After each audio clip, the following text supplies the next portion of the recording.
Good morning students. आज हम लोग क्लास 12 का बेसिक फंडामेंटल डिस्कस करने वाले हैं जो आपके लिए हेल्पफुल होगा। क्लास 11th आप लोग पास आउट कर चुके हैं, आज आप लोग क्लास 12 में आ चुके हैं। क्लास 12 की बात करें तो बोर्ड का जो पेपर है क्लास 12 का, मैं बात कर रहा हूं सीबीएसई बोर्ड की। बोर्ड का जो पेपर है वो 100 मार्क्स का होता है। 100 मार्क्स का जो बोर्ड का पेपर है उसमें से 20 मार्क्स का प्रैक्टिकल होता है, आपको मालूम होगा ही होगा, और जो मेन पेपर होता है वो होता है 80 मार्क्स का। तो 80 मार्क्स का जो बाइफर्केशन है वो सबसे पहले मैं आपके सामने डिस्कस करने वाला हूं, देखिएगा ध्यान से। तो हम लोग बात कर रहे हैं सीबीएसई क्लास 12 अकाउंटेंसी की। उसका जो सिलेबस है 2023 और 24 का वो हम लोग डिस्कस कर रहे हैं। यहां पर हम लोग देखें तो पेपर आपका होगा 80 मार्क्स का, जो मेन पेपर है वो आपका 80 मार्क्स का होगा। हाँ, यूनिट्स दो हैं इसमें, पार्ट ए और पार्ट बी। पार्ट ए की बात करें तो पार्ट ए जो है वो दो अलग अलग पोर्शंस में डिवाइडेड है। पहला जो पोर्शन है वो है अकाउंटिंग फॉर पार्टनरशिप फर्म, मतलब पार्टनरशिप फर्म की जो अकाउंटिंग है वो एग्जाम में आएगी आपके 36 मार्क्स की। कंपनी अकाउंट्स की बात करें तो वो आपके एग्जाम में आएगा 24 मार्क्स का। मैं आपको बता दूं, जो पार्ट ए है वो 60 मार्क्स कवर करता है। 36 प्लस 24 60 मार्क्स कवर करता है। पार्ट ए में दो बुक्स हैं। अगर आप लोग डीके गोयल फॉलो कर रहे हैं तो आपको मालूम होगा अकाउंट्स की बुक कितनी आती है, 3। जो पहली बुक है उसमें केवल पार्टनरशिप अकाउंट्स हैं जो एग्जाम में आएगी 36 मार्क्स की, और जो सेकंड बुक है वो केवल कंपनी अकाउंट से रिलेटेड है, वो बुक कवर करती है 24 मार्क्स को। और जो अकाउंट्स की जो थर्ड बुक है वो पार्ट बी को कवर करती है। उसमें मेनली दो ही टॉपिक्स हैं, टॉपिक्स तो और भी हैं, बाकी मेनली दो ही टॉपिक हैं। जो पहला टॉपिक है वो है 12 मार्क्स का, और जो सेकंड टॉपिक है वो है 8 मार्क्स का, जिसको अपन कहते हैं कैश फ्लो स्टेटमेंट। तो ये 80 मार्क्स का बाइफर्केशन है। तो मैं क्लियर आपको यह भी कह सकता हूं, अकाउंट्स की जो फर्स्ट बुक है वो 36 मार्क्स की है, और जो सेकंड बुक है वो 24 मार्क्स की है, और जो थर्ड बुक है वो है 20 मार्क्स की। चलिए, ये तो हम लोग बेसिक्स डिस्कस कर चुके हैं आपके सिलेबस के बारे में। अब हम लोग एक टॉपिक स्टार्ट करने वाले हैं आज, partnership accounts.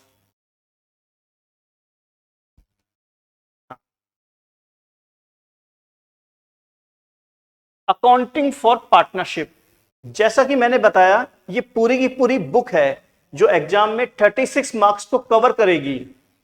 Accounting for partnership, इसमें हम लोग बात कर रहे हैं फंडामेंटल्स की। तो टॉपिक को स्टार्ट करने से पहले मैं आपको बता दूं, पार्टनरशिप पे एक लॉ अप्लाई होता है। हाँ, लॉ का मतलब होता है एक तरीके से कानून, एक्ट, जिसका पूरा नाम है इंडियन पार्टनरशिप एक्ट 1932। जिसका पूरा नाम क्या है, इंडियन पार्टनरशिप एक्ट 1932। ये जो एक्ट है ये एक्ट कब बना, 1932 में, और ये केवल इंडिया में ही एप्लीकेबल होता है। ये जो पार्टनरशिप एक्ट है इसका जो सेक्शन 4 है उसमें पार्टनरशिप की डेफिनेशन गिवन है, और पार्टनरशिप की डेफिनेशन ये आपके सामने है जो आपको लर्न करनी है। हाँ, एक बात ध्यान रखना, जब भी आप पार्टनरशिप बिजनेस स्टार्ट करते हैं तो जितने भी पार्टनर्स हैं उन सबके बीच में क्या होता है, एक एग्रीमेंट होता है। और पार्टनरशिप फर्म में पार्टनर्स कितने होने चाहिए, मिनिमम 2। ऐसा नहीं हो कि पार्टनर एक ही हो, पार्टनर्स कितने होने चाहिए, मिनिमम 2 और मैक्सिमम 50। हाँ, पार्टनरशिप की डेफिनेशन आपको लर्न करनी है जो इंपॉर्टेंट है। उसके बाद में हम लोग बात करते हैं मेन फीचर्स की। तो सबसे पहला, 2 और मोर पर्सन्स, ये पार्टनरशिप फर्म का पहला फीचर है। दैट मीन्स एक पार्टनरशिप फर्म में कम से कम कितने पार्टनर्स होने चाहिए? 2 या 2 से ज्यादा। ज्यादा कितने हो सकते हैं? 50। Second, agreement. जब भी हम लोग पार्टनरशिप बिजनेस स्टार्ट करते हैं तो हम क्या बनाते हैं? एक एग्रीमेंट। एग्रीमेंट रिटर्न भी हो सकता है, ओरल भी हो सकता है। बेटर कौन सा है? Return agreement. Next, business. अगर हम लोग पार्टनरशिप बिजनेस को रन कर रहे हैं तो हमारे पास में कोई ना कोई प्रोडक्ट होना चाहिए जिसको हम परचेज कर रहे हैं और सेल कर रहे हैं। फॉर एग्जाम्पल, मान लेते हैं हम लोग 5 लोग हैं पार्टनरशिप फर्म में, हम लोगों ने पार्टनरशिप एग्रीमेंट कर लिया और खाली बैठ गए, ये पार्टनरशिप नहीं है। पार्टनरशिप में एक बिजनेस एक्टिविटी भी होनी चाहिए। Next, lawful business. जो आप बिजनेस एक्टिविटी कर रहे हैं, जिस आइटम को आप परचेज कर रहे हैं और सेल कर रहे हैं, वो क्या होना चाहिए? लॉफुल होना चाहिए। मतलब गवर्नमेंट के हिसाब से वो काम क्या होना चाहिए? वैलिड होना चाहिए। Next, sharing of profit. Natural बात है, एक पार्टनरशिप फर्म का ऑब्जेक्ट क्या होता है? प्रॉफिट अर्न करना। प्रॉफिट जो है वो जितने भी पार्टनर्स हैं, मान लेते हैं पार्टनर कितने अच्छे हैं, तो जितने भी पार्टनर्स हैं उन सब में क्या होना चाहिए? डिवाइड होना चाहिए। Unlimited liability. पार्टनरशिप फर्म की जो लायबिलिटी होती है वो कौन सी होती है? अनलिमिटेड। ये इंपॉर्टेंट है। अनलिमिटेड का मतलब क्या हुआ? मान लेते हैं पार्टनरशिप फर्म को लॉस हो गया, बहुत ज्यादा लॉस हो गया, हैवी लॉस हो गया। हाँ, तो जितना भी पार्टनरशिप फर्म में पैसा इन्वेस्टेड है उससे ज्यादा लॉस हो गया, तो लॉस का जो रिमेनिंग पार्ट है वो पार्टनर्स अपने प्राइवेट सोर्सेस से लेके आएंगे। ये बात ध्यान रखनी है आपको। That is unlimited liability. That means partners की लायबिलिटी क्या होती है? Unlimited.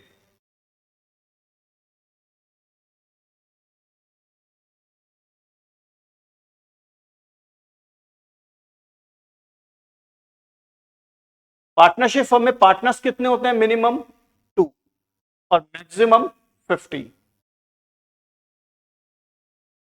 Partnership deed. Partnership deed, जब भी हम लोग पार्टनरशिप बिजनेस स्टार्ट करते हैं तो हम क्या बनाते हैं? एक एग्रीमेंट। उस एग्रीमेंट में पार्टनर्स और पार्टनरशिप फर्म, उनसे रिलेटेड जितनी भी इंफॉर्मेशन होती है वो सारी की सारी इंफॉर्मेशन पार्टनरशिप डीड में लिखी जाती है, मेंशन की जाती है।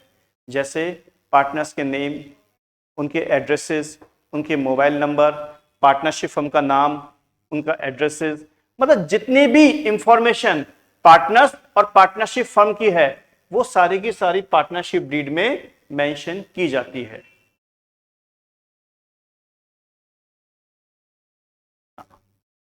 ये बहुत इंपॉर्टेंट टॉपिक है। हाँ, provisions of the Indian Partnership Act 1932 in the absence of partnership deed. Partnership deed के एब्सेंस में ये रूल्स एप्लीकेबल होंगे। ध्यान से देखिएगा, वेरी इंपॉर्टेंट टॉपिक है। पार्टनरशिप डीड के एब्सेंस में ये रूल्स एप्लीकेबल होंगे। पहला, शेयरिंग ऑफ प्रॉफिट और लॉसेस इक्वली। यानी अगर आपने पार्टनरशिप डीड में प्रॉफिट शेयरिंग रेशियो के बारे में मेंशन नहीं किया है तो जो भी प्रॉफिट होगा या जो भी लॉस होगा पार्टनरशिप फर्म को एंड ऑफ द ईयर वो सारे के सारे पार्टनर्स में इक्वल डिवाइड होगा। Second, interest on capital not allowed. यानी पार्टनर्स जो पैसा बिजनेस में इन्वेस्ट करते हैं उसको हम क्या बोलते हैं? कैपिटल। तो किसी भी पार्टनर को इंटरेस्ट ऑन कैपिटल का पेमेंट नहीं किया जाएगा। नेक्स्ट, किसी भी पार्टनर को सैलरी का, कमीशन का, बोनस का, रेम्यूनरेशन का पेमेंट नहीं होगा पार्टनरशिप डीड के एब्सेंस में। नेक्स्ट, अगर किसी पार्टनर ने पार्टनरशिप फर्म को लोन दिया तो पार्टनरशिप फर्म उस पार्टनर को इंटरेस्ट देगी कितना? 6% पर एनम। ये इंपॉर्टेंट क्वेश्चन है, ध्यान रखिएगा। 6% per annum. Interest on drawings, यानी अगर पार्टनर ने पार्टनरशिप फर्म से कुछ पैसा निकाल लिया तो उसको हम क्या बोलते हैं? ड्रॉइंग्स। तो यहां पर इंटरेस्ट ऑन ड्रॉइंग्स चार्ज नहीं होगा। ये जो रूल्स हैं ये पार्टनरशिप डीड के एब्सेंस में क्या होंगे, एप्लीकेबल होंगे। प्रॉफिट और लॉस का जो रेशो है वो क्या होगा, equal. No interest on capital, no salary, no commission, no interest on drawings. और अगर किसी पार्टनर ने पार्टनरशिप फर्म को एडवांस दिया है या लोन दिया है तो उस पर रेट ऑफ इंटरेस्ट कितना चार्ज होगा, 6% per annum.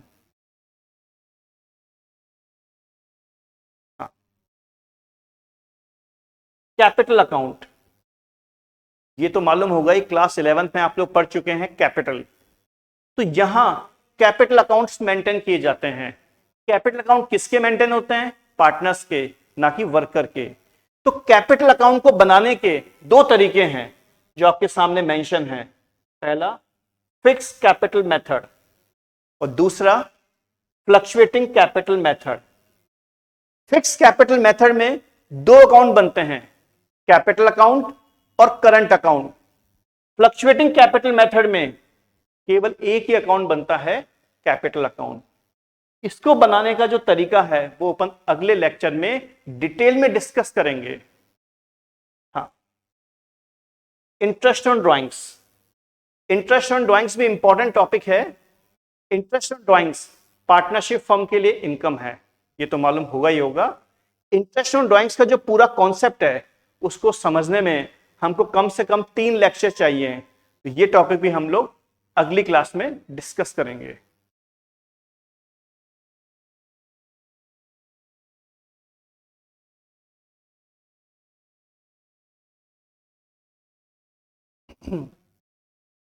Distribution of profit among partners, ये बहुत ही इंपॉर्टेंट टॉपिक है।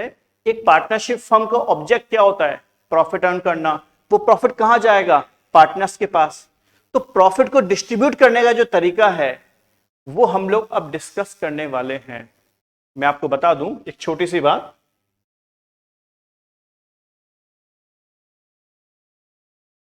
इलेवेंथ क्लास में आपने डिस्कस किया होगा, फाइनल अकाउंट्स पढ़ा होगा। फाइनल अकाउंट्स में एक तो बनता है ट्रेडिंग अकाउंट, ट्रेडिंग अकाउंट याद होगा, और एक बनता था प्रॉफिट एंड लॉस अकाउंट, और एक बनती थी balance sheet.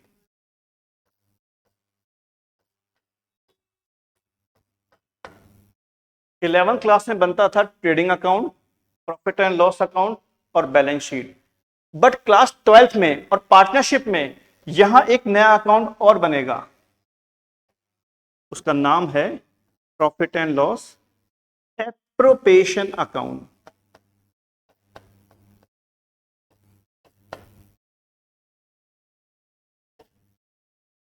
Profit and loss appropriation account. हाँ, ट्रेडिंग अकाउंट सबसे पहले बनता है, उससे हम क्या निकालते हैं, ग्रॉस प्रॉफिट। उसके बाद बनता है प्रॉफिट एंड लॉस अकाउंट, उससे हम क्या निकालते हैं, नेट प्रॉफिट। और नेट प्रॉफिट को हम लोग ट्रांसफर करते हैं profit and loss appropriation account में। और profit and loss appropriation account से हम लोग क्या निकालते हैं, डिविजिबल प्रॉफिट, और उसको हम लोग ट्रांसफर करते हैं बैलेंस शीट में। इस चैप्टर में एक इंपॉर्टेंट टॉपिक है जिसपे बहुत ज्यादा वेटेज दिया गया है, वो है profit and loss appropriation account. मैं आपको बता दूं, profit and loss appropriation account में वही ट्रांजैक्शन आएंगे जो पार्टनर्स से रिलेटेड होंगे। यानी अगर कोई भी ट्रांजैक्शन एम्प्लॉइज का है या वर्कर का है तो वो प्रॉफिट एंड लॉस अकाउंट में आएगा, profit and loss appropriation account में नहीं आएगा। Profit and loss appropriation account में वही चीजें आएंगी जो डायरेक्टली पार्टनर से रिलेटेड हैं।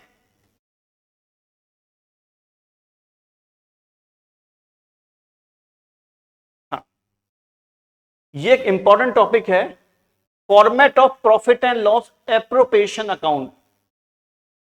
हाँ, हेडिंग आएगा profit and loss appropriation account, उसके नीचे आएगा फॉर द ईयर एंडेड, एक तरफ डेबिट एक तरफ credit, particulars rupees, particulars rupees. कुछ स्टूडेंट यहां लिखते हैं अमाउंट, वो गलत है। अमाउंट के साथ आपको रुपीस डालना ही पड़ेगा, रुपीस का सिंबल आएगा ही आएगा। या तो आप केवल लिखिए रुपीस का सिंबल तो भी सही है, या अमाउंट और रुपीस का सिंबल एक साथ वो भी सही है। केवल आप लिखेंगे यहां पर अमाउंट तो वो गलत हो जाएगा। तो ये प्रॉफिट एंड लॉस अकाउंट का फॉर्मेट है। प्रॉफिट एंड लॉस अकाउंट के क्रेडिट साइड में दो ही आइटम आते हैं। पहला, प्रॉफिट एंड लॉस अकाउंट से जो हमने नेट प्रॉफिट जनरेट किया है वो। दूसरा, interest on capital. Interest on capital partnership firm के लिए इनकम है, तो उसको लिखेंगे हम लोग profit and loss appropriation account के क्रेडिट साइड में। डेबिट साइड में क्या आएगा? पार्टनर्स की सैलरी। नेक्स्ट, पार्टनर्स का commission. Next, interest on capital. Suppose partners कितने हैं? 2 ए और बी, तो दोनों को आ जाएगा इंटरेस्ट ऑन कैपिटल। उसके बाद में आएगा रिजर्व, यानी आपने प्रॉफिट का कुछ पार्ट अगर रिजर्व में ट्रांसफर किया है तो वो भी डेबिट साइड में आएगा। उसके बाद में आएगा to profit transfer to capital account, यानी P&L एप्रोप्रिएशन अकाउंट का जो बैलेंसिंग फिगर है वो कहां जाएगा? कैपिटल अकाउंट में। यहां मैं आपको कुछ बातें बताना चाहूंगा जो आपको ध्यान रखनी है। सबसे पहली बात, इंटरेस्ट ऑन ड्राइंग्स को हम लोग शॉर्ट में IOD भी कह सकते हैं। इंटरेस्ट ऑन कैपिटल को शॉर्ट में हम लोग IOC भी कह सकते हैं। इस अकाउंट का जो बैलेंसिंग फिगर है उसको हम लिखेंगे to profit transfer to capital account. Profit कहां ट्रांसफर होगा? कैपिटल अकाउंट में। हाँ, इसका जो ओपनिंग बैलेंस है वो यहां लिखा जाएगा क्रेडिट साइड में। किस नाम से? By profit and loss account. और ये कहां से पिक करेंगे हम लोग? प्रॉफिट एंड लॉस अकाउंट से। मैंने बताया था सबसे पहले क्या बनता है? ट्रेडिंग अकाउंट, उसके बाद प्रॉफिट एंड लॉस अकाउंट। तो जो प्रॉफिट एंड लॉस अकाउंट से जो नेट प्रॉफिट है जो हमने फाइंड आउट किया है वो profit and loss appropriation account के क्रेडिट साइड में सबसे पहले मेंशन किया जाएगा। तो आज हमने इस लेक्चर में थोड़ा सा पार्टनरशिप का बेसिक फंडामेंटल डिस्कस किया है। अगली क्लासेस में हम लोग डिस्कस करेंगे इंटरेस्ट ऑन कैपिटल की कैलकुलेशन, इंटरेस्ट ऑन ड्राइंग्स की कैलकुलेशन, कैपिटल अकाउंट की कैलकुलेशंस और P&L एप्रोप्रिएशन अकाउंट के प्रैक्टिकल क्वेश्चन। आज का मेरा वीडियो यही कंप्लीट हो चुका है। Thank you.